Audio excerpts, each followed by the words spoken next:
tell us a little bit about your background and experience that led you to examine this particular part of the right wing, I guess, media machine, as it were, and specifically how it was reporting on BLM. Yeah, well, I guess, Sam, my interest, I started out in journalism working for a TV news agency that syndicated footage from around the world.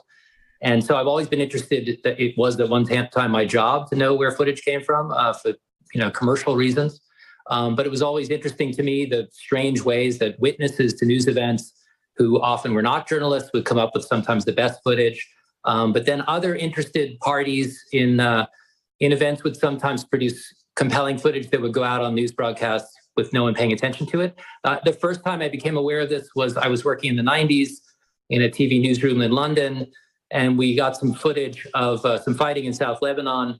It was the killing of an Israeli soldier, and I had to find out what the source was. I asked, and I was told it was Hezbollah TV, which was just very strange. The news agency I worked for at that time was owned by ABC, by Disney, and somehow it was in an agreement with Hezbollah TV to cover the news. So that always stayed with me.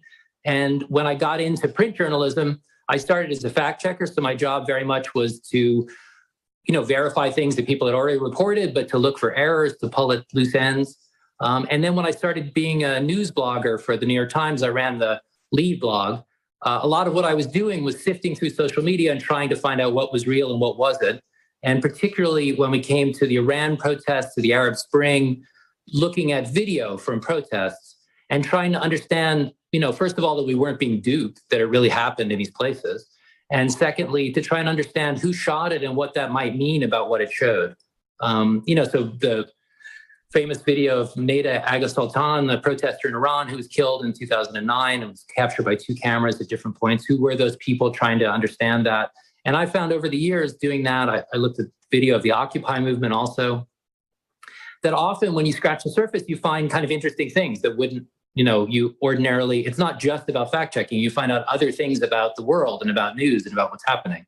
And so in this case, about a year ago, I started looking at some video. It started with this video that I looked at from Dallas of very brutal video of a man just being pummeled by a group of protesters. And the backstory to that, it turned out that the person who posted it had edited out the buildup to it, which showed that the man first confronted the protesters with a machete. So the story was quite different because that was left out of the viral tweet. So digging into that story, and then I started to notice the person who posted that, his name is Elijah Schaefer. He's a kind of commentator, reporter for Glenn Beck's Blaze TV.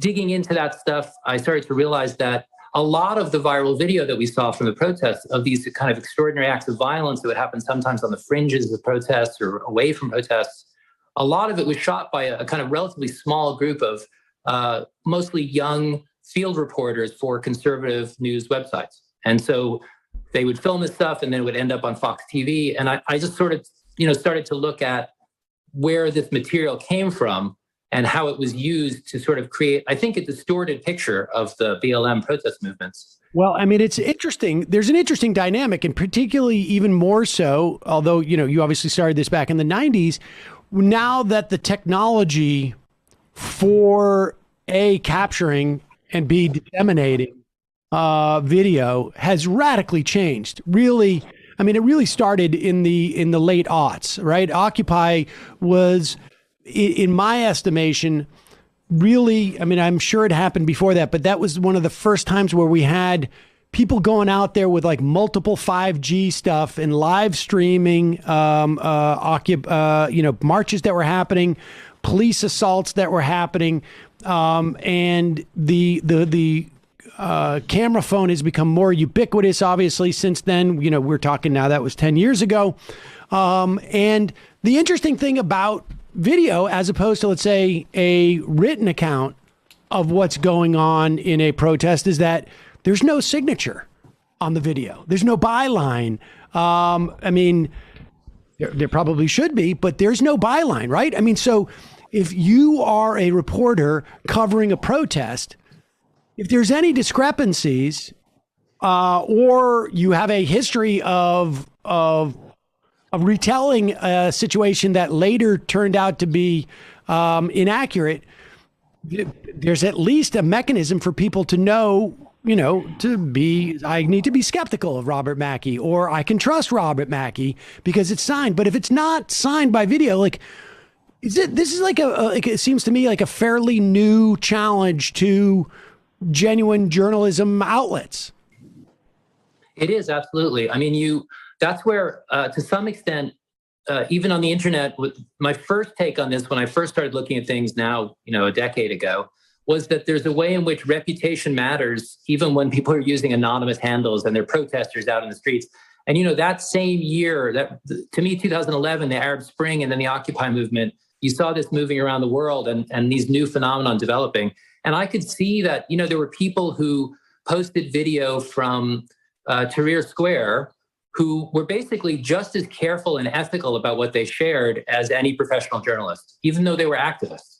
And a lot of those people, interestingly, previously were bloggers. They had blogs at the earlier stage of the development of these things because they couldn't be professional journalists in their field, in their country. It was too repressive.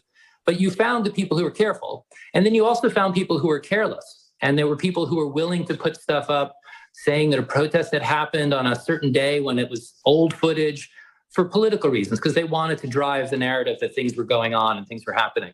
And since then, and since this was obviously also working in countries where I didn't speak the native language, and you're trying to make sure when you look at video and you present it, that something hasn't been, the truth hasn't been shaded. When you start to see in the Occupy movement, activists themselves filming things. And that was a big part of the Arab Spring too, is people feeling like they're not getting a fair shake from the mainstream media, from the professional media. They have a critique of the corporate media, very often a fair one. And so they want to present things themselves. And then, my take is that it's always okay. Any visual evidence of something that happened, like in a court of law, would be something that you should consider. But you need to know what the context for it is, and you need to understand if it's been manipulated in any way or edited, so that you can understand how to weigh it, like you would if you were evaluating, something in it as a member of a jury. So it can be people from all political stripes can post completely useful, entirely important visual evidence of news events. And so what my piece, looking at the protest video, my piece is sort of about, there are very good statistics, a database of conflict researchers who looked at what happened with BLM-associated protests in the U.S. last year. There were 10,330 they counted. There was violence at about 6% of one kind or another, and 94% were entirely peaceful with no rioting or looting or anything. And what I was interested in was the way that these little snippets of violent confrontations, often on the edges of protests, fringes, random things that would happen, would get tens of millions of views on social media. And that, a group of 7 or 8 of these people who filmed these things would go from one protest to another, film these things, and then they would drive, that video would drive coverage on Fox News, often for days. And that Fox News essentially, over the course of the past year, and not just Fox, but Republican politicians, obviously the former president, Ron Johnson, they want you to think that the 6% of protests that were violent and these, 50 events, maybe max, that happened, that's BLM.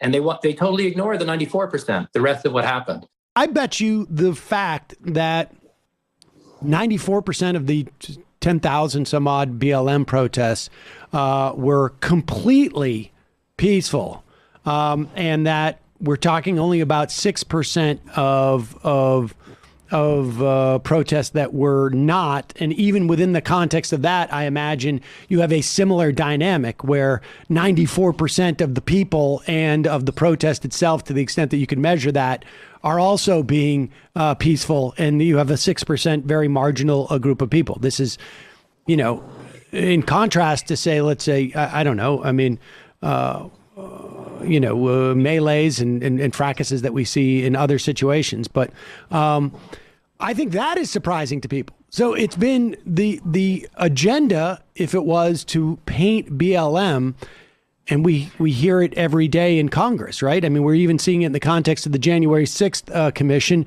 where McCarthy is now demanding, I want to see reports on Antifa and BLM from the summer, as if the level of violence there was equivalent to what we saw in a storming of the Capitol in an attempt to hang the vice president. They rely heavily on that perception that has been created. So this is an important look into A, the reality of the marches, and B, how that reality has been distorted. What's the mechanism to make people better consumers of their media? Hi, I'm Sam Seder. You can watch the rest of this interview and more on our Peacock show, which streams at 5 p.m. weekdays on The Choice from Peacock TV.